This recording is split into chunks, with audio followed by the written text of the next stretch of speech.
国际广播电台。ये China radio international है।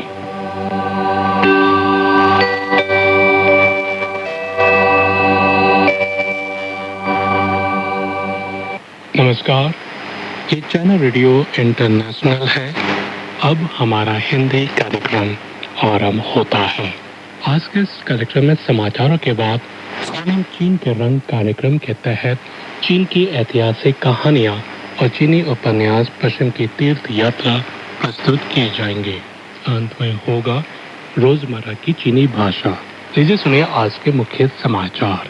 ली छियांग ने व्यापारिक प्रतिनिधियों की संगोष्ठी में भाग लिया। चीन के तालियन में ग्रीष्मकालीन दावोस फोरम संपन्न और चीन और पाकिस्तान के विदेश मंत्रियों के बीच फोन वार्ता। अब आप अखिल पारसा सुनिए आज के पूरे समाचार।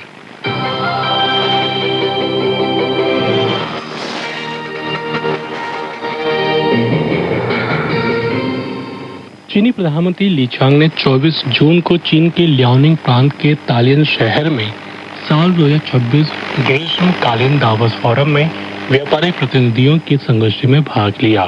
प्रतिनिधियों के भाषण सुनने के बाद ली छियांग ने कहा कि हाल के वर्षों में अंतर्राष्ट्रीय समुदाय में सहमति बनी है कि व्यापार युद्ध और टैरिफ युद्ध में कोई विजेता नहीं होता।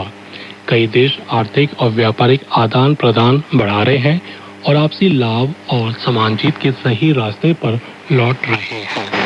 यह पूरी तरह से दर्शाता है कि खुलापन और सहयोग युग में अपरिवर्तनीय रुझान है और विभिन्न देशों के लिए विकास की गुंजाइश बढ़ाने की आंतरिक आवश्यकता भी है।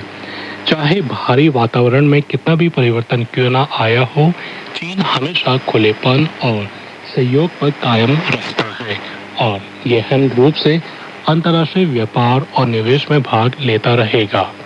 ली छियांग ने कहा कि हाल के वर्षों में चीन में आर्थिक विकास बेहतर दिशा में बढ़ रहा है। इससे विभिन्न देशों के उद्यमों को नए अवसर मिलेंगे। चीन सरकार ज्यादा खुला, निष्पक्ष और मित्रवत माहौल बनाने के लिए भरसक प्रयास करेगी।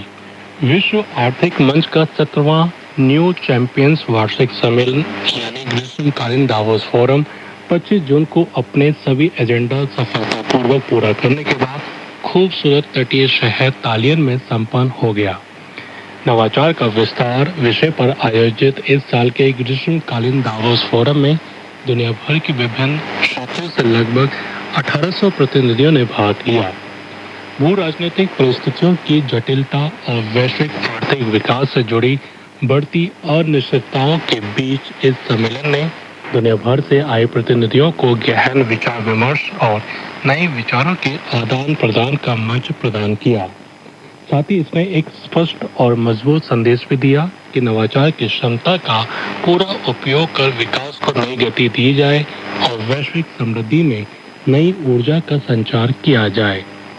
कई प्रतिभागियों ने चीन की नई गुणवत्ता वाली उत्पादक शक्तियों के विकास पर विशेष ध्यान दिया और उसकी सराहना की। उनका मानना है कि चीन का नवाचार और खुलापन वैश्विक आर्थिक अनिश्चितताओं के बीच एक सकारात्मक और उज्जवल पहलू बनकर उभरा है। साथ ही चीनी शैली के आधुनिकीकरण से मिलने वाले व्यापक अवसर वैश्विक आर्थिक बहाली को और गति देंगे तथा समावेशी वैश्विक विकास को बढ़ावा देंगे। चीनी विदेश मंत्री वांग यी ने 24 जून को पाकिस्तान के उप प्रधानमंत्री और विदेश मंत्री इशाक डार के साथ फोन पर वार्ता की। इस मौके पर डार ने चीनी कम्युनिस्ट पार्टी की स्थापना की 105वीं वर्षगांठ पर हार्दिक बधाई दी और चीन के साथ शासन अनुभव में आदान प्रदान मजबूत करने की इच्छा जताई। वहीं वांग यी ने कहा कि सीपीसी चीनी राष्ट्र के महान पुनरुत्थान में जुटा है। चीन पाकिस्तान के साथ पार्टी आदान प्रदान मजबूत करने के साथ शासन अनुभव साझा करना चाहता है।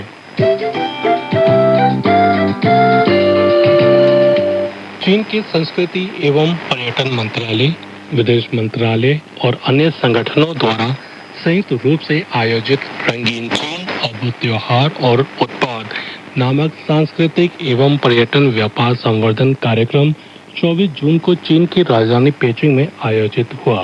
इस आयोजन में 14 देशों और क्षेत्रों के राजदूतों और राजनयिक प्रतिनिधियों के साथ साथ शंघाई सहयोग संगठन के प्रमुख अधिकारियों ने भाग लिया। प्रदर्शनी में 30 से अधिक संस्थानों और उद्यमों ने भाग लिया, जिनमें सांस्कृतिक और रचनात्मक उत्पाद, अमूर्त सांस्कृतिक विरासत, कौशल, सांस्कृतिक प्रौद्योगिकी और सीमापार व्यापार जैसी कई श्रेणियां शामिल थीं। स्थल पर प्रदर्शन, प्रचार और व्यावसायिक समन्वय के माध्यम से इस आयोजन ने वैश्विक स्तर पर विस्तार करने वाले सांस्कृतिक और पर्यटन उद्यमों के लिए सहयोग के अवसर प्रदान किए। साथ ही विदेशी व्यापार में चीनी सांस्कृतिक उत्पादों और सेवाओं के अद्वितीय मूल्य और अपार क्षमता को प्रदर्शित किया। चीनी राष्ट्रीय ऊर्जा प्रशासन ने 25 जून को बताया कि मई 2026 के अंत तक चीन की कुल स्थापित बिजली उत्पादन क्षमता बढ़कर 4.01 अरब किलोवाट पहुंच गई है। इस उपलब्धि के साथ चीन दुनिया में पहला स्थान पर बना हुआ है। चीन दक्षिणी विद्युत वितरण एवं नियंत्रण केंद्र के निदेशक तंग वेइसी ने कहा कि 4 अरब किलोवाट का आंकड़ा ऊर्जा क्षेत्र के लिए एक महत्वपूर्ण मील का पत्थर है। उनके अनुसार यह क्षमता अमेरिका, यूरोपीय संघ, भारत, जापान और रूस की कुल स्थापित बिजली क्षमता से भी अधिक है, जो वैश्विक विद्युत क्षेत्र में चीन की अग्रणी स्थिति को दर्शाती है। चीन रेलवे समूह के अनुसार 25 जून 2026 को लहासा निंगची रेलवे के संचालन के 5 वर्ष पूरे हो गए। वहीं 1 जुलाई को छिंगाई शीजांग रेलवे के पूर्ण रूप से संचालित होने के 20 साल भी पूरे होने जा रहे हैं। शीजांग स्वायत्त प्रदेश की पहली विद्युतीकृत रेलवे के रूप में लहासा निंगची रेलवे की कुल लंबाई 435.48 किलोमीटर है। यह पश्चिम में लहासा से पूर्व में निंगची तक फैली हुई है और इसकी डिजाइन गति 160 किलोमीटर प्रति घंटा है। रेलवे लाइन का 90% से अधिक हिस्सा समुद्र तल से 3000 मीटर से अधिक ऊंचाई पर स्थित है। ये मार्ग यालुंग सांगपो नदी को 16 बार पार करता है और इसमें पुलों तथा सुरंगों का अनुपात 75% है। 25 जून 2021 को शुरू हुई इस रेलवे ने शीजांग के दक्षिण पूर्वी क्षेत्र में रेल संपर्क की कमी को समाप्त कर दिया। स्थानीय समय अनुसार 24 जून को चाइना मीडिया ग्रुप के नेतृत्व में निर्मित चीन की पहली 8K अंतरिक्ष फिल्म संचो 13 का प्रदर्शन मॉस्को फिल्म स्टूडियो सिनेमा में किया गया। इस कार्यक्रम का आयोजन रूसी राज्य मीडिया ग्रुप, रूस में चीनी दूतावास और CMG के एशिया यूरोप स्टेशन द्वारा संयुक्त रूप से किया गया। इसमें चीन और रूस के विभिन्न क्षेत्रों से आए लगभग 500 प्रतिनिधियों ने भाग लिया। रूस में चीन के राजदूत चांग हानहुई ने कहा कि पिछले महीने रूसी राष्ट्रपति व्लादिमीर पुतिन की चीन यात्रा के दौरान दोनों देशों के राष्ट्राध्यक्षों ने संयुक्त बयान में फिल्म और टेलीविजन सहयोग की उपलब्धियों की सराहना की थी। उन्होंने कहा कि संचो 13 इसी सहयोग का एक महत्वपूर्ण उदाहरण है। उन्होंने ये भी कहा कि रूसी राज्य मीडिया ग्रुप लंबे समय से दोनों देशों के बीच फिल्म और टेलीविजन सहयोग को बढ़ावा देता रहा है। रूस में चीनी दूतावास भी दोनों देशों के फिल्म उद्योगों के बीच आदान प्रदान और सहयोग के लिए अनुकूल परिस्थितियां बनाने का प्रयास जारी रखेगा। स्थानीय समय अनुसार 24 जून को संयुक्त राष्ट्र सुरक्षा परिषद ने बच्चों और सशस्त्र संघर्ष पर एक खुली बहस आयोजित की। संयुक्त राष्ट्र में चीन के स्थायी प्रतिनिधि फू छोंग ने कहा कि संघर्ष के कारण बच्चों को होने वाला नुकसान व्यापक और भयानक बना हुआ है। चीन बच्चों के खिलाफ हिंसा के सभी कृत्यों की निंदा करता है। चीन ने इस बात पर जोर दिया कि अंतर्राष्ट्रीय समुदाय बाल संरक्षण तंत्रों में लगातार सुधार कर रहा है, लेकिन आज भी संघर्षों के कारण बच्चों को होने वाला नुकसान व्यापक और भयानक है। चीन बच्चों के खिलाफ हिंसा के सभी कृत्यों की निंदा करता है। संघर्ष में शामिल सभी पक्षों को अंतर्राष्ट्रीय मानवीय कानून और संयुक्त राष्ट्र सुरक्षा परिषद के संबंधित प्रस्तावों का सख्ती से पालन करना चाहिए और नागरिकों, विशेषकर बच्चों की सुरक्षा के अपने दायित्वों को पूरा करना चाहिए।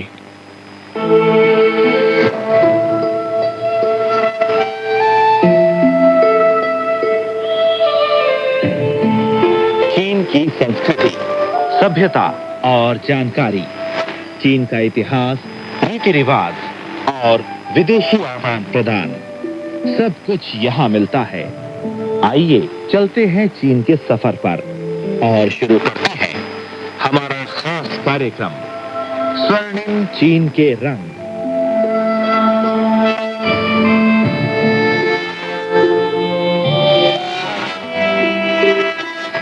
नमस्कार श्रोता मित्रों, मैं हूं आपका मित्र पंकज श्रीवास्तव। इस कार्यक्रम में हम आपको सुनवाएंगे चीन की ऐतिहासिक कहानियों के कुछ अंश। तो अपने वादे के अनुसार हम इस बार भी एक नई कड़ी के साथ आपके सामने उपस्थित हैं।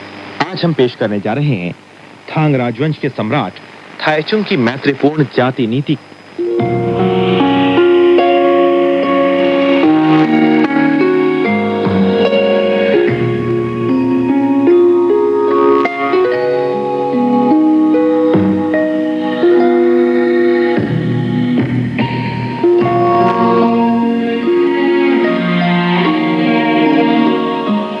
शेंशी प्रांत के लीचुन काउंटी के उत्तर पूर्व में काउंटी केंद्र से 25 किलोमीटर से अधिक दूर क्योचुंग पर्वत की चोटी पर एक बृहद मकबरा है। यही चीन के इतिहास में विख्यात थांग राजवंश 618 से 907 ईस्वी तक के सम्राट थाईचुंग का चाओलिंग मकबरा है। इसके चारों ओर अनेक छोटी पहाड़ियां और घाटियां एक दूसरे के पार जाकर फैली हुई हैं और पर्वत के सामने तरह तरह की फसलें उगती हैं। यदि आप दूर से मकबरे वाले पर्वत की ओर देखें तो आपको अवश्य लगेगा मानो वो हरे रंग के कालीन पर खड़ा हो और ज्यादा ऊंचा और भव्य दिखता हो। थांग राजवंश के सम्राटों के मकबरों में चाओलिंग मकबरा सबसे ऊंचा और सबसे बड़ा है। इसके चारों ओर सम्राट थाईचुंग के साथ ही दफनाए गए बहुत से पुरुषों और महिलाओं की कब्रें भी हैं। इसमें कुछ कब्रें रानियों, राजकुमारों और राजकुमारियों की हैं और अन्य कुछ सफल शाही अफसरों अथवा उच्च पदाधिकारियों की हैं। ध्यान देने योग्य बात यह है कि इन शाही अफसरों और उच्च पदाधिकारियों की कब्रों में कुछ कब्रें अल्पसंख्यक जातियों के सेना नायकों जैसे तुर्क जाति के हुल्वो खान के पुत्र असलदुर, खेलेई कबीले के कलई वुस्मह खां के पौत्र छिपिहारी और तुर्की सरदार चश्तेसरी आदि की हैं। ये एक अभूतपूर्व घटना थी और इसे सम्राट थाईचुंग की जाति नीति का प्रतिबिंब समझा जा सकता है। सम्राट थाईचुंग 599 से 649 ईस्वी तक का असली नाम ली शिमिंग था। वो थांग राजवंश का दूसरा सम्राट था। उसका शासनकाल सन 626 से 649 तक था। चीन के प्राचीन सम्राटों में वो एक सर्वमान्य सुयोग्य सम्राट था। उसकी योग्यता का एक प्रमाण ये है कि उसने अल्पसंख्यक जातियों के प्रति मित्रतापूर्ण नीति अपनाई थी। थांग राजवंश के प्रारंभ में उत्तर चीन में बसे तुर्क तब भी शक्तिशाली बने रहे थे। वे सेना भेजकर मध्य चीन को परेशान करते रहते थे। सन 627 में पूर्वी तुर्क का चिली खान सम्राट थाईचुंग के अभी सत्ता में आने का लाभ उठाकर अपने साथ 1 लाख सैनिकों को लेकर वेइशुई नदी के किनारे पर जा पहुंचा और उसने पियनछाओ पुल के उत्तर में अपना शिविर स्थापित कर दिया। उस समय सम्राट थाईचुंग पूरी शक्ति से स्थानीय पृथकतावादी शक्तियों का सफाया कर रहा था। उसने पूर्वी तुर्क के फौजी हमले के प्रति बचाव की नीति अपनाई ताकि उससे यथासंभव मैत्री संबंध बनाए रखे जा सके। परंतु उसने भली भांति समझ लिया था कि तुर्कों के फौजी हमले के सामने वो कदापि पीछे नहीं हट सकता, क्योंकि पीछे हटने से थांग राजवंश को और भी अधिक हानि पहुंचेगी। इसलिए उसने महल रक्षक सेनाओं को एकत्रित कर उन्हें तुर्की सेना का प्रतिरोध करने के लिए भेजा। वो स्वयं कवच पहन शाही घोड़े पर सवार होकर काओ शिलियन, फांग शेनलिंग आदि मंत्रियों और 6 रक्षक टुकड़ियों को लेकर छांगान नगर से निकलकर वेइशुई नदी तक आ पहुंचा। खेमे में बैठे चिली खान ने जब सुना कि थांग सम्राट आ गया है तो वो तुरंत घोड़े पर सवार होकर वेइशुई नदी के किनारे पर आया। सम्राट थाईचुंग ने नदी के इस पार खड़े चिली को अपना वचन तोड़ने के लिए फटकारा। थोड़ी देर बाद थांग की सेनाएं एक एक कर वहां चली आईं और जगह जगह उनके फौजी झंडे फहरते दिखाई देने लगे। थांग सेनाओं के ओज को देखकर चिली खान का चेहरा पीला पड़ गया। सम्राट थाइचुंग ने सेनाओं को पीछे हटने को कहा और स्वयं चिली खान से बातें करने के लिए अकेला ही वहां रह गया। ये स्थिति देखकर मंत्री श्याओ युई को डर लग रहा था कि कहीं सम्राट थाइचुंग दुश्मन को कम न आंकें। उसने सम्राट थाइचुंग के आगे आकर उन्हें वापस लौटने की सलाह दी, लेकिन सम्राट ने इनकार कर दिया और इस घटना के बाद सम्राट थाइचुंग ने उससे कहा, तुर्की खान ने सोचा था कि थांग दरबार स्थिर नहीं है और नए सम्राट के अभी-अभी सत्तारूढ़ होने के कारण उनमें तुर्कों का प्रतिरोध करने की शक्ति नहीं है। इसलिए उसने पूरे राज्य की शक्ति लगाकर चांगान नगर के बाहर आने की हिम्मत की। इस समय यदि हम कमजोरी दिखाते हैं और नगर के दरवाजे बंद कर अपना बचाव करते हैं तो चिली खान सेनाओं को बांटकर मनमाने ढंग से लूट मार कर आएगा।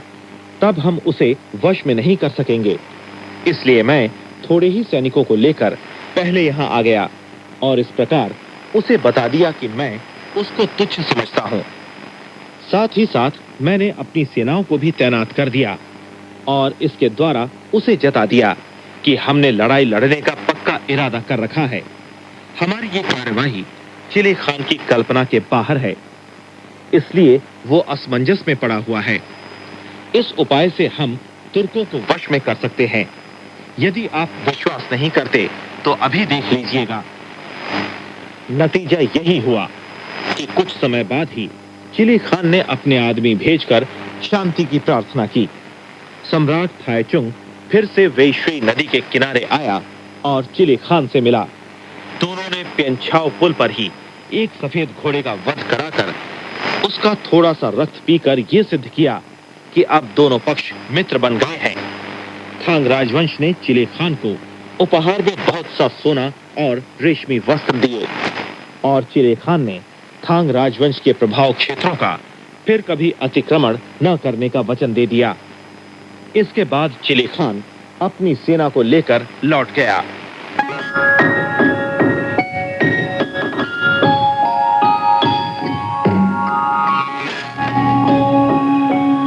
ये चाइना रेडियो इंटरनेशनल है। अब आप सुन रहे हैं स्वर्णिम चीन के रंग कार्यक्रम में चीन की ऐतिहासिक कहानियों की कड़ी।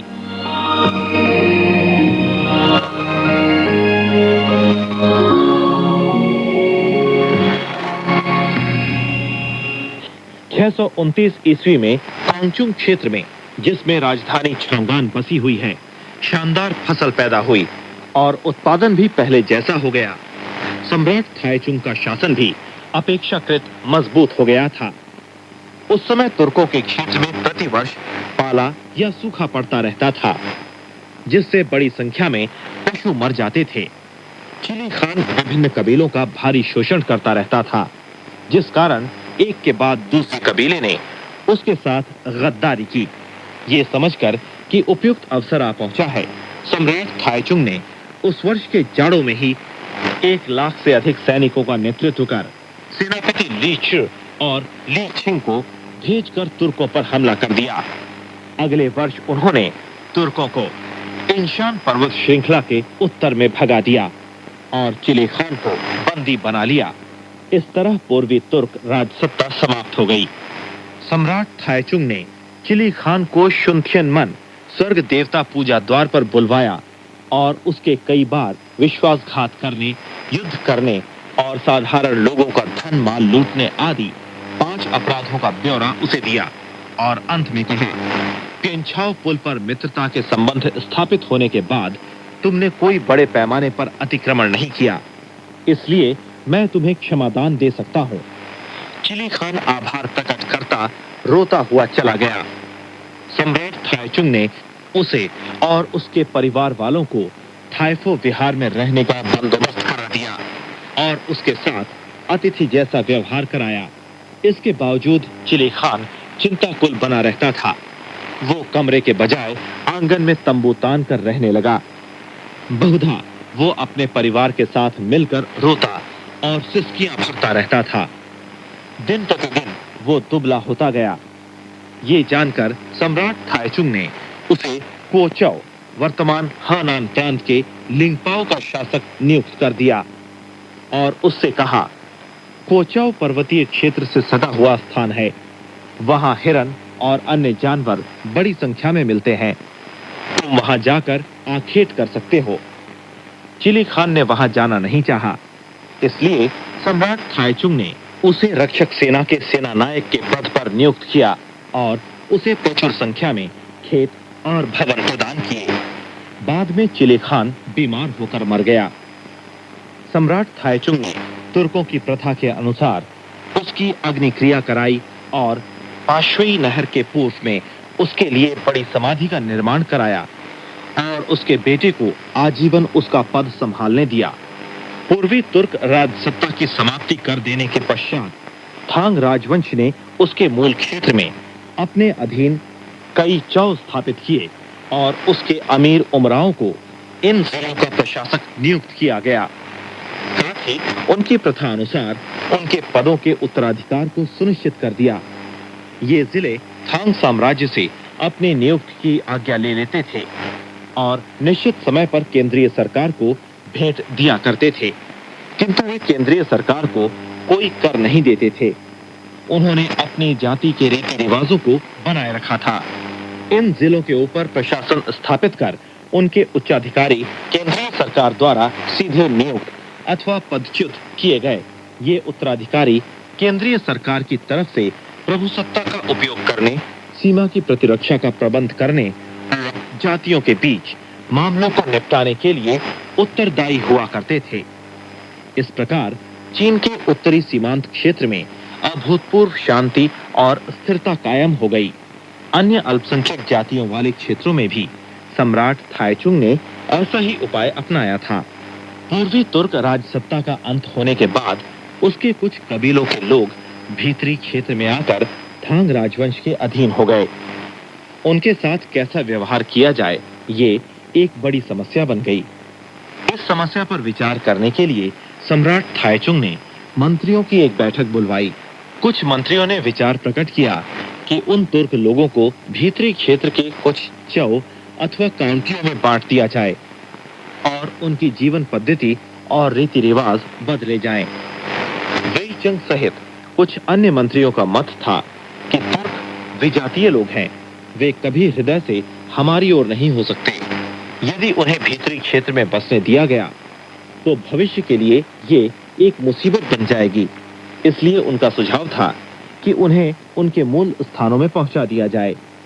यूं तो सम्राट थाइचुंग अनेक महत्वपूर्ण समस्याओं के विषय में वेईचंग के विचार और मत प्रसन्नतापूर्वक मान लिया करता था, किंतु इस बार उसने उसकी सलाह न मानी और वन येनपो का परामर्श स्वीकार कर लिया।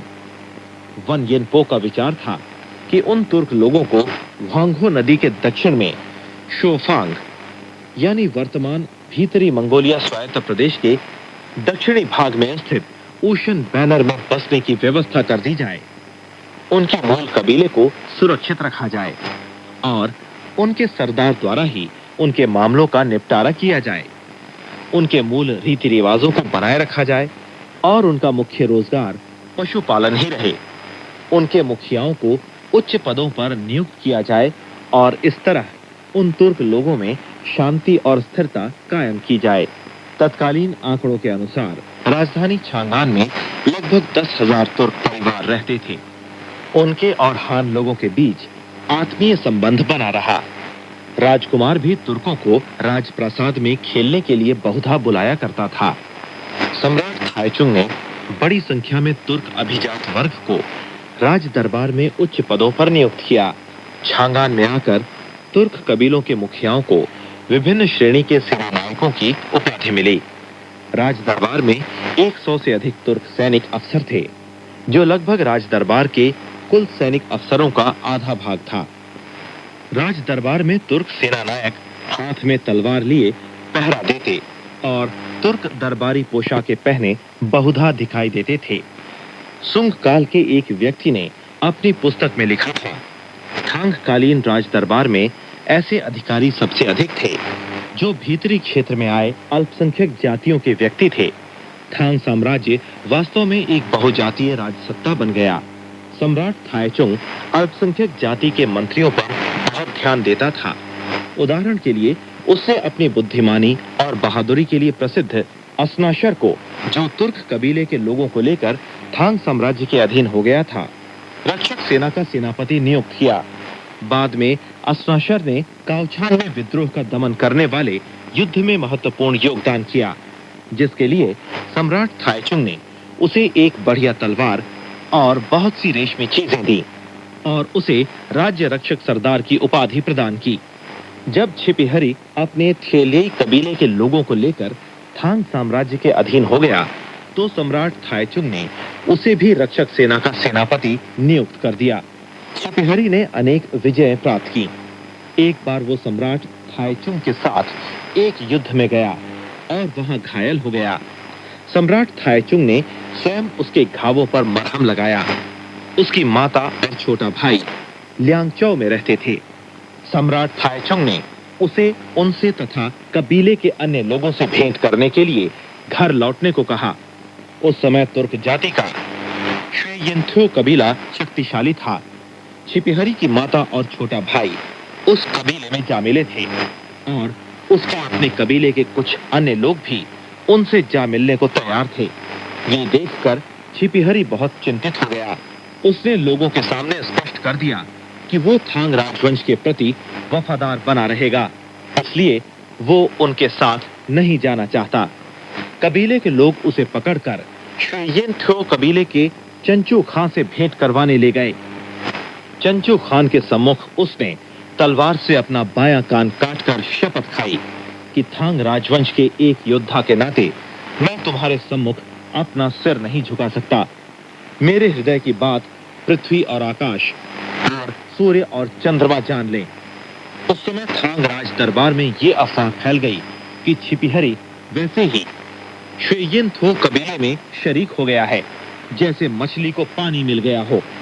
सम्राट थाइचुंग ने प्रतिवाद करते हुए कहा, नहीं, वो स्वामी भक्त है, वो मेरे साथ कदापि विश्वासघात नहीं कर सकता। तत्पश्चात श्वेयिन्थ्यो कबीले का दूत छांगान में आया और उसने सम्राट थाइचुंग को छिपिहरी की निष्ठा की गाथा कह सुनाई, जिसे सुनकर सम्राट थाइचुंग की आंखें भर आईं। उसने तुरंत ही एक दूत को ये प्रस्ताव लेकर श्वेयिन्थ्यो भिजवाया कि छिपिहरी के बदले में शिनशिंग राजकुमारी का चंचू खान के साथ विवाह करा दिया जाए। इससे छिपिहरी वापस लौट आया।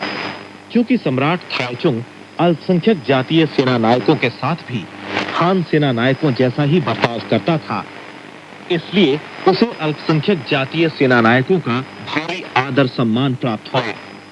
उसके द्वारा सीमांत क्षेत्रों को सुदृढ़ बनाने के लिए चलाए गए युद्धों में अल्पसंख्यक जातियों के सेना नायकों और सरदारों ने महत्वपूर्ण भूमिका अदा की थी।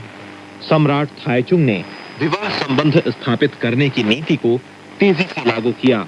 वो जानता था कि उत्तर चीन में अल्पसंख्यक जातियों में अधिकांश राजसत्ता महारानियों अथवा रानियों द्वारा नियंत्रित की जाती है। यदि अपनी किसी राजकुमारी का किसी खान के साथ विवाह करा दिया जाए और उनके बच्चा हो जाए, तो वो बच्चा उनका नाती ही होगा। खान नाती थांग राजवंश को परेशान नहीं करेगा। एक राजकुमारी के विवाह से उत्तर चीन में 30 वर्षों तक शांति मिल सकती है। एक बार श्वेयिन्थ्यो कबीले की चंचू खान के दूत ने मूल्यवान उपहार लेकर अपने राजा के विवाह की प्रार्थना की। सम्राट थाइचुंग ने मंत्रियों के साथ इस प्रस्ताव पर विचार विमर्श किया। मंत्री फान शोंगलिंग ने कहा, राजा को अभी-अभी स्थिरता प्राप्त हुई है और युद्ध का संकट अभी तक बना हुआ है, इसलिए उससे विवाह संबंध स्थापित कर लेना ही ठीक रहेगा। सम्राट थाइचुंग ने सहमति प्रकट करते हुए कहा, आपने ठीक कहा, मैं प्रजा का माता पिता हूँ, प्रजा के हित में अपनी एक बेटी का त्याग कर सकता हूँ। परिणाम स्वरूप उसने उस दूत को वचन दिया कि वो एक राजकुमारी का चंचू खान के साथ विवाह कराएगा। इसी समय के आसपास उसने अपनी छोटी बहन राजकुमारी हांग्यांग का तुर्क जाति के छुलवो खान के पुत्र असनाशर के साथ और एक अन्य छोटी बहन राजकुमारी च्यूचांग का दरबार के एक अधिकारी तुर्क सरदार चशसरी के साथ विवाह कराया। यूथुई होन जाति का लोहब खान सम्राट थाईचुंग से भेंट करने छांगान में आया था। सम्राट थाईचुंग ने उसके साथ राजकुमारी हुंगहुआ का विवाह करवा दिया। थूपो यानी तिब्बत के राजा सुंगसान कानपो ने अपने दूत को छांगान भेजकर विवाह के लिए प्रार्थना की। इस पर सम्राट थाईचुंग ने सुंगसान कानपो के साथ राजकुमारी वनछंग का विवाह करा दिया। ऐसे विवाह संबंधों के और भी अनेक उदाहरण थे। विवाह संबंध स्थापित करने की नीति ने थांग साम्राज्य और अल्पसंख्यक जातियों के बीच के संपर्क को अत्यंत घनिष्ठ कर दिया। सम्राट थाईचुंग की जाति नीति ने थांग राज दरबार की प्रतिष्ठा को बहुत बढ़ा दिया। पूर्वी तुर्क राजसत्ता के विनाश होने के बाद उत्तर पूर्वी क्षेत्र में शी शिवी आदि दसियों कबीलों और पश्चिमी क्षेत्र में एक के बाद अनेक छोटे राज्य स्वेच्छा से थांग राजवंश के अधीन हो गए। काओछान में शरण लिए हुए तुर्कों ने जब सुना कि थांग सम्राट आत्मसमर्पण करने वाले तुर्कों के साथ अच्छा व्यवहार करता है, तो वे फिर से लौटकर थांग राजवंश के अधीन हो गए।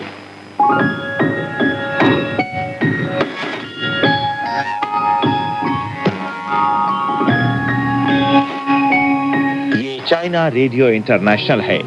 अब आप सुन रहे हैं स्वर्णिम चीन के रंग कार्यक्रम में चीन की ऐतिहासिक कहानियों की कड़ी।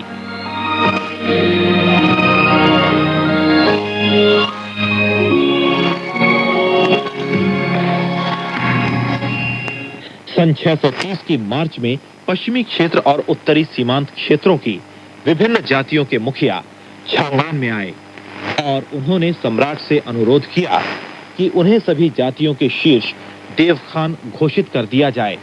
सम्राट थाईचुंग ने कहा, मैं महान थांग राजवंश का सम्राट हूं। क्या खानों के मामले निपटाने के लिए मेरी आवश्यकता है? ये सुनकर मंत्रियों और सभी जातियों के मुखियाओं ने एक साथ जिंदाबाद का नारा बुलंद किया। तब से थाईचुंग न केवल थांग राजवंश का सम्राट बल्कि सभी जातियों का देव खान भी बन गया। वृद्धावस्था में उसने बड़े आत्मसंतोष से कहा था, प्राचीन काल से चीन के इस भूखंड पर नियंत्रण रखते हुए भी यहाँ के सम्राट अल्पसंख्यक जातियों को कायल नहीं कर पाए। उनसे कम योग्य होने के बावजूद मुझे इस क्षेत्र में उनसे अधिक सफलताएं मिली। सचमुच सम्राट थाईचुंग की मैत्रीपूर्ण जाति नीति अद्वितीय थी। सन 649 में सम्राट थाईचुंग का देहांत हो गया। ये समाचार सुनकर राज दरबार के उच्च पदस्थ अधिकारी और सम्राट से भेंट करने आए अल्पसंख्यक जातियों के सैकड़ों मुखिया फूट फूट कर रो पड़े। उनमें कुछ लोगों को इतना अधिक दुख पहुंचा कि उन्होंने अपने केश मुंडवा लिए, अपने चेहरे को चाकू से घायल कर डाला अथवा अपना कान काट लिया। सम्राट की मृत्यु का समाचार सुनकर असलाशर और छिपिहरी तुरंत दौड़े आए और उन्होंने सम्राट थाईचुंग के साथ सहमरण करने का अनुरोध किया। सुंगसान कानपो ने भी शोक संदेश भेजा। पूर्व के सम्राट स्वर्ग सिधार गए और नए सम्राट अभी अभी राजगद्दी पर आसीन हुए हैं।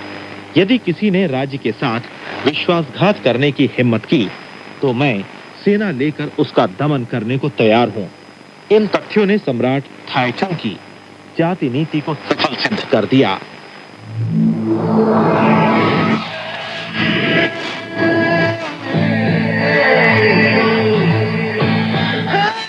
तो श्रोता मित्रों, ये था कार्यक्रम थांग राजवंश के सम्राट थाईचुंग की मैत्रीपूर्ण जाति नीति।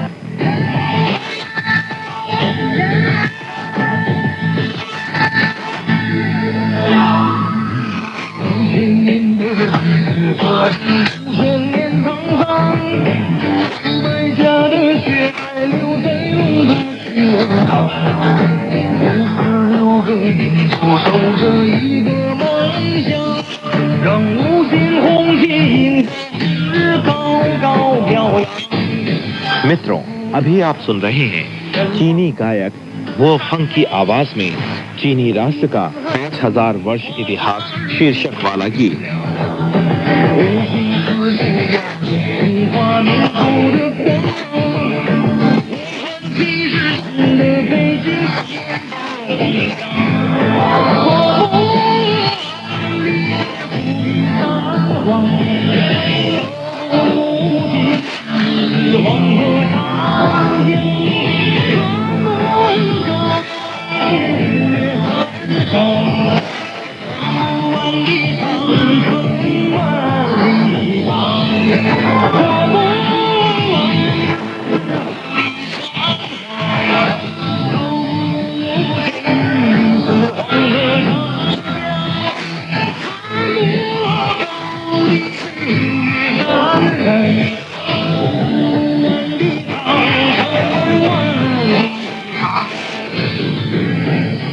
इसके बोल कुछ इस प्रकार हैं।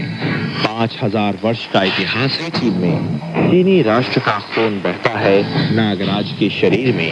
56 जातियों का है एक ही स्वप्न। 5 सितारे का झंडा है हवा में फहराता। यामती और वांगती की संतानें हैं बहुत दयालु।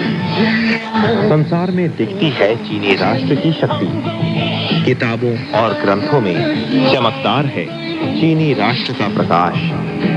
सम्राटों और राजाओं की कहानी है अनगिनत। ह्वांघे नदी और यांगसी नदी का पानी है बहता दूर तक। प्राकृतिक दृश्य हैं चीन के कितने सुंदर। हमेशा गुणगान करता है लंबी दीवार और चीनी राष्ट्र।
तो श्रोता मित्रों, अगली बार हम आपके सामने एक नई कड़ी के साथ उपस्थित होंगे।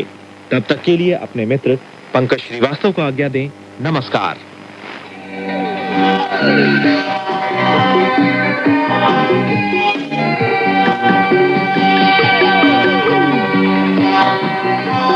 यह चाइना रेडियो इंटरनेशनल है। अब शुरू होता है पश्चिम की तीर्थ यात्रा महासागर का समय।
कोशिश करनी पड़ी। तब कहीं जाकर उसने उस पर हस्ताक्षर किए, मोहर लगाई और थांग महाभिक्षु को वापस लौटा दिया। सांचांग ने उसे सुरक्षित अपने पास रख लिया। राजा पूछने ही वाला था कि वे लोग बौद्ध सूत्रों को लेने क्यों जा रहे हैं कि उसके एक सहायक ने सूचना दी। राजकुल श्रेष्ठ राष्ट्रीय ज्येष्ठ जन पधार रहे हैं। अब क्या था, अपने एक युवा खोजा सेवक का सहारा लिए हुए राजा ने लड़खड़ाते हुए सिंहासन से नीचे उतरकर ज्येष्ठ जन का अभिवादन किया, स्वागत किया। सांचांग फुर्ती से उठ खड़ा हुआ और पीछे की ओर देखने लगा। राष्ट्रीय ज्येष्ठ जन एक बुजुर्ग ताओपंथी था जो इछलाता हुआ सिंहासन की सीढ़ियों की ओर बढ़ रहा था। जब राष्ट्रीय ज्येष्ठ जन सिंहासन महाकक्ष के सामने पहुंचा तो उसने राजा के प्रति किसी प्रकार का आदर सम्मान नहीं दिखाया और अकड़ कर सीधा अंदर चला गया। राजा ने झुककर बड़े अदब से कहा, राष्ट्रीय ज्येष्ठ जन महोदय, हमारा सौभाग्य है कि आज आप इतनी जल्दी हमारे पास पधारे हैं। फिर राजा ने आदेश दिया कि ज्येष्ठ जन के बैठने के लिए सिंहासन के बाईं ओर एक कसीदाकारी वाला आसन रख दिया जाए। सांचांग ने कदम आगे बढ़ाते हुए सिर झुकाकर कहा, राष्ट्रीय ज्येष्ठ जन, मेरा प्रणाम स्वीकार करें। ज्येष्ठ जन शान से अपने सिंहासन पर बैठा रहा और सांचांग के अभिवादन का जवाब देने के बजाय राजा की तरफ मुड़कर पूछने लगा, यह भिक्षु कहाँ से आया है? राजा ने जवाब दिया, इससे पूर्व के थांग दरबार ने पश्चिमी स्वर्ग से बहुत सूत्रों को लाने के लिए भेजा है। आज यह अपना पार पत्र निरीक्षण के लिए प्रस्तुत करने आया है। राष्ट्रीय ज्येष्ठ जन ने मुस्कुराकर कहा, पश्चिम की ओर जाने वाला रास्ता एकदम अंधकार पूर्ण और मनहूसियत भरा है। वहाँ कोई भी चीज अच्छी नहीं है। सांचांग ने जवाब दिया, पश्चिमी देश हमेशा परमानंद का देश रहा है। यह कैसे हो सकता है कि वहाँ की कोई भी चीज अच्छी ना हो? राजा ने कहा, हमने एक बार पुराने लोगों से सुना था कि भिक्षु लोग भगवान बुद्ध के शिष्य होते हैं। अब क्या था, इस पर सांचांग में और ज्येष्ठ जन में बहस छिड़ गई और फिर सांचांग और राष्ट्रीय ज्येष्ठ जन ने अपने अपने शब्दों में पूरी व्याख्या की। ज्येष्ठ जन की व्याख्या से राजा इतना खुश हुआ, सभी सभासदों ने प्रशंसा भरे सुर में कहा, बहुत खूब, बहुत खूब। केवल इसी मार्ग को सदैव सम्मान प्राप्त होता रहा है। अपने प्रतिद्वंदी की इतनी ज्यादा प्रशंसा होते देखकर सांचांग के आत्मसम्मान को बहुत ठेस पहुंची। तब राजा ने राजकीय भोजनशाला को आदेश दिया कि दूर देश से आए भिक्षुओं के नगर छोड़कर पश्चिम की ओर प्रस्थान करने से पहले उनके लिए एक शाकाहारी भोज का इंतजाम किया जाए। सांचांग ने राजा को अपनी उस कृपालता के लिए बहुत बहुत धन्यवाद दिया और वहां से बाहर चला गया। जब वह सिंहासन महाकक्ष से बाहर निकल रहा था तो वानर उसके किरीट से उतरकर कान में बुदबुदाया, गुरुदेव, यह राष्ट्रीय ज्येष्ठ जन एक प्रेतात्मा है और इसने राजा को अपने वश में कर लिया है। आप आवास में लौटकर भोज का इंतजार कीजिए, जबकि मैं यहाँ कुछ और सूचनाएं इकट्ठा करता हूँ। सांचांग उसका इशारा समझ गया और राजमहल के मुख्य फाटक से बाहर चला गया। अब वानर को देखिए, वह सिंहासन महाकक्ष में सीधा जेठ के पर्दे की तरफ उड़ा और उस पर जा बैठा। विभिन्न ओहदे वालों अधिकारियों में से राजधानी के सेना नायक ने आगे बढ़कर संदेश दिया, राजकुल श्रेष्ठ, कल रात एक शीतल आंधी नगर के सभी क्षेत्रों में हर मकान के कलहंस दरबे में बंद नन्हे बालकों को उड़ा ले गई। दरबों सहित वे बालक न जाने कहाँ लापता हो गए हैं। अब क्या था, यह संदेश सुनने पर राजा बहुत हैरान और क्रोधित हो गया। उसने राष्ट्रीय ज्येष्ठ जन से कहा, लगता है भगवान भी हमारा विनाश चाहता है। हमारी बीमारी का जब शाही चिकित्सक महीनों तक कोई इलाज नहीं कर पाए तो भाग्यवश हमें अक्सीर औषधि का नुस्खा प्राप्त हो गया। हम लोग आज दोपहर के समय उन बालकों के हृदय निकालकर उनसे सहायक औषधि बनाने की तैयारी कर रहे थे। हमने सपने में भी नहीं सोचा था कि ये शीतल आंधी उन सबको उड़ा ले जाएगी। अगर यह भगवान का प्रकोप नहीं तो और क्या है? राष्ट्रीय ज्येष्ठ जन ने मुस्कुराकर जवाब दिया, विशुद्ध ना हो महाराज, उन्हें उड़ाकर भगवान आपको अमृतत्व दे रहा है। राजा ने पूछा, आप कैसे कह सकते हैं कि भगवान उन्हें उड़ाकर मुझे अमृतत्व दे रहा है? राष्ट्रीय ज्येष्ठ जन बोला, आज सुबह जब मैं राज दरबार में आ रहा था तो मैंने एक अत्यंत अद्भुत सहायक औषधि देखी जो 1111 नन्हे बालकों के हृदय से बनाई गई सहायक औषधि से भी कहीं ज्यादा कारगर सिद्ध होगी। बालकों के हृदय से बनाई गई सहायक औषधि के सेवन से आपकी उम्र केवल 1000 साल बढ़ सकेगी, लेकिन अगर आप मेरी अक्सीर औषधि का सेवन इस नई सहायक औषधि के साथ करेंगे तो आप 10 करोड़ साल तक जी सकेंगे। अब क्या था, राजा इस सहायक औषधि के बारे में जानने के लिए बहुत उत्सुक हो उठा, लेकिन ज्येष्ठ जन ने उसके बार बार पूछे जाने पर भी कोई जवाब नहीं दिया। पूरब से जो भिक्षु यहाँ आया है और जिसे धर्म सूत्र लाने के लिए भेजा गया है, वह एक ऐसा व्यक्ति है जिसके अंग पवित्र है और नाक नक्शा सुघड़ है। उसका शरीर एक ऐसे व्यक्ति का शरीर है जिसने 10 जीवन चक्रों में अपना आचरण का उत्थान किया है, वह बाल्यकाल में ही भिक्षु बन गया और उसके अखंड ब्रह्मचर्य की पवित्रता कायम है। वह इन नन्हे बालकों की तुलना में 10,000 गुना और ज्यादा कारगर साबित हो सकता है। अगर आप उसके हृदय का काढ़ा बनाकर उसके साथ मेरी अक्सीर दवा पी लें, तो मैं आपको यकीन दिलाता हूँ कि आप दीर्घ काल तक जिंदा रह सकेंगे। जब राजा ने यह सुना तो उसे ज्येष्ठ जन की बात पर पूरा विश्वास हो गया।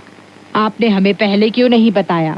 उसने कहा, अगर आपकी बात सच है तो हमें उसे पकड़ लेना चाहिए और उसे जाने नहीं देना चाहिए। राष्ट्रीय ज्येष्ठ जन ने जवाब दिया, यह कोई बड़ी समस्या नहीं है। आप राजकीय भोजनशाला को आदेश दे चुके हैं कि उसके लिए एक शाकाहारी भोजन का आयोजन किया जाए। भोजन से पहले वह नगर से जाएगा नहीं। तुरंत आदेश जारी कर दीजिए कि नगर के सभी फाटक मजबूती से बंद कर दिए जाएं। सेना भेजकर सरकारी आवास को घेर लीजिए और उस भिक्षु को पकड़कर यहाँ ले आइए। पहले हम उसके प्रति विनम्रता का बर्ताव करके उसका दिल जीतने की कोशिश करेंगे। अगर वह हमारी बात मान जाता है तो हम उसकी रजामंदी से ही उसका हृदय निकाल लेंगे, शाही सम्मान के साथ उसका अंतिम संस्कार कर देंगे और उसके नाम से एक मंदिर बनवाकर उसकी पूजा भी शुरू कर देंगे। लेकिन अगर वह हमारी बात नहीं मानता तो हम अभद्रता पूर्ण तरीके अपनाएंगे। उसे बांधकर उसका हृदय बाहर निकाल लेंगे। विषयासक्त राजा ने ज्येष्ठ जन का सुझाव मान लिया और नगर के सभी फाटक बंद करने का आदेश दे दिया। साथ ही उसने शाही रक्षक सैन्य बल के अधिकारियों और सिपाहियों को सरकारी आवास को घेरने के लिए भेज दिया।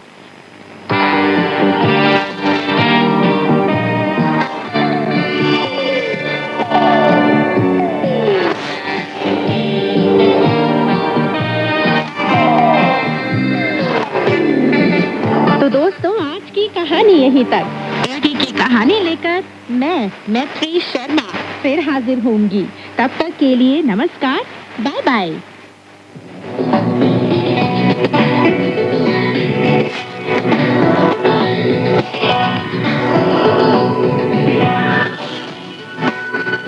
用你的母语学汉语，每日汉语。 मातृभाषा में चीनी सीखें, रोजमर्रा की चीनी भाषा। 用你的母语学汉语，每日汉语。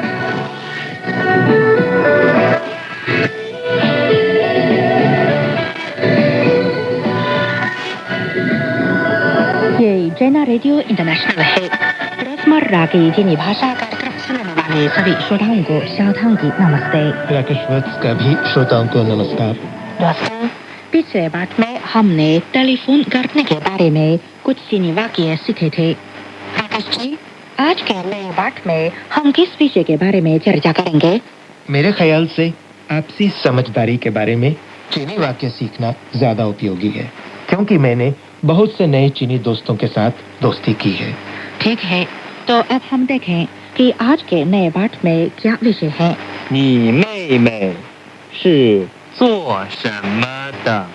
你觉得她怎么样？她很漂亮，她特别聪明。 जब किसी व्यक्ति के बारे में बात की जाती है तो शायद आप सबसे पहले उसके काम के बारे में जानना चाहते हैं। बिल्कुल, ये एक स्वाभाविक बात है। तब मैं आपसे पूछना चाहता हूँ कि आपकी छोटी बहन क्या काम करती है। इसे चीनी भाषा में मैं कैसे पूछूं? आप कह सकते हैं, 你妹妹是做什么的?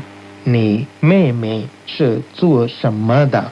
你 का अर्थ है आप, 你 妹妹 का अर्थ है छोटी बहन, 妹妹 是 का अर्थ है होना, 是 做 का अर्थ है करना, 做 什么 ये शब्द पहले हमने सीखा है। इसका अर्थ है क्या। 什么 तो यहाँ पर एक सहायक शब्द है। 的 आपकी छोटी बहन क्या काम करती है? 你妹妹是做什么的? 你妹妹是做什么的? तो आइए सुने आज के पाठ की पहली बातचीत। माफ कीजिए शावधान जी, यदि मैं आपसे पूछना चाहता हूँ कि आप क्या काम करती हैं तो कैसे पूछूं? काफी आसान है। छोटी बहन की जगह पर आप शब्द लगा दीजिए। यानी कि 你是做什么的? बिल्कुल ठीक है।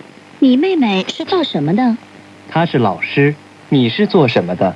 我是记者。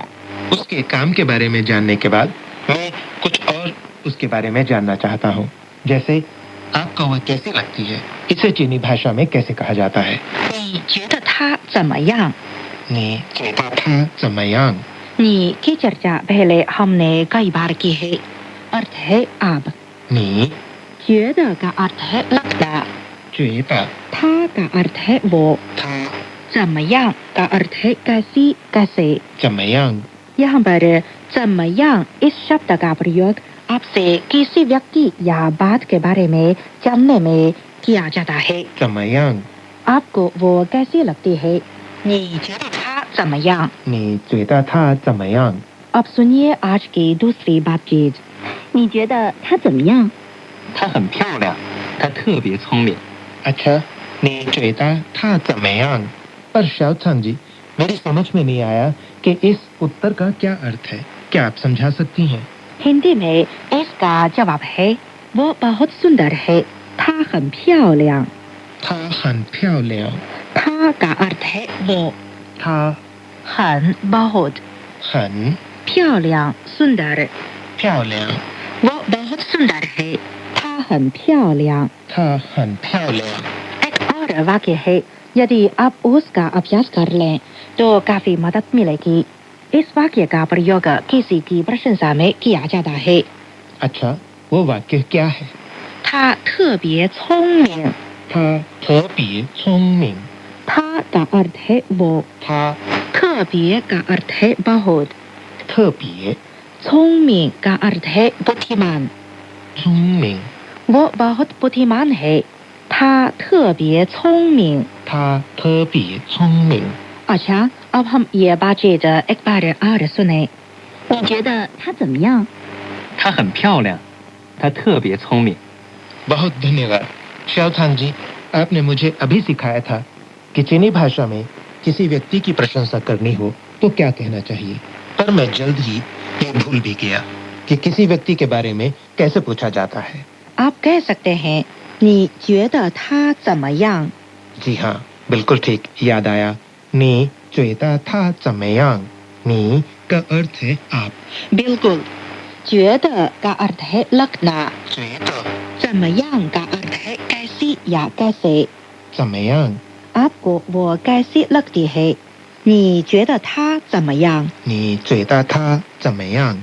वो बहुत सुंदर है। इस वाक्य को चीनी भाषा में कैसे कहते हैं? 她很漂亮。她很漂亮。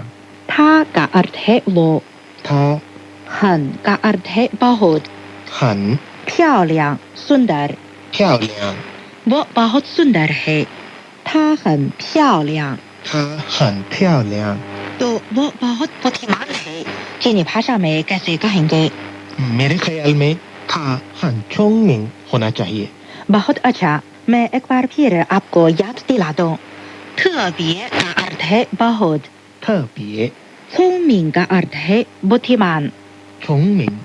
वो बहुत बुद्धिमान है। 他特别聪明。她特别聪明。 अरे, मैं आज का प्रथम वाक्य भूलने ही वाली हूँ। वो है 你妹妹是做什么的? 你妹妹是做什么的? आपकी छोटी बहन क्या काम करती है? यदि आपसे पूछा जाता है कि आप क्या काम करते हैं तो आप क्या बोलेंगे? 你是做什么的? तो अच्छा, अब हम आज की पूरी बातचीत सुने। बातचीत 1। 你妹妹是做什么的？她是老师，你是做什么的？我是记者。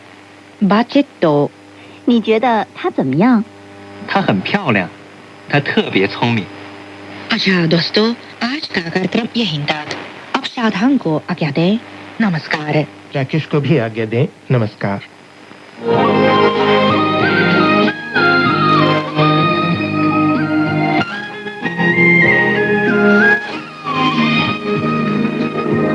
CGTN हिंदी सेवा रोजाना 5 कार्यक्रम प्रसारित करती है। हमारा पहला कार्यक्रम भारतीय समय के अनुसार सुबह 8:30 से 9:30 बजे तक, दूसरा कार्यक्रम संध्या के 6:30 से 7:30 बजे तक, तीसरा कार्यक्रम रात के 8:30 से 9:30 बजे तक, चौथा कार्यक्रम रात के 9:30 से 10:30 बजे तक और पांचवा कार्यक्रम रात के 10:30 से 11:30 बजे तक प्रसारित होता है। कार्यक्रमों के मीटर बैंड इस प्रकार है: सुबह 8:30 से 9:30 बजे 13,720 किलोहर्ट्ज, शाम 6:30 से 7:30 बजे 9,635 किलोहर्ट्ज, रात 8:30 से 9:30 बजे तक 7,225 किलोहर्ट्ज, रात 9:30 से 10:30 बजे 7,395 किलोहर्ट्ज, रात 10:30 से 11:30 बजे 1,269 किलोहर्ट्ज। अब इंटरनेट पर CGTN की हिंदी वेबसाइट खुली हुई है। इसे देखने के लिए हम आपका हार्दिक स्वागत करते हैं। हमारी वेबसाइट का पता है hindi.cgtn.com।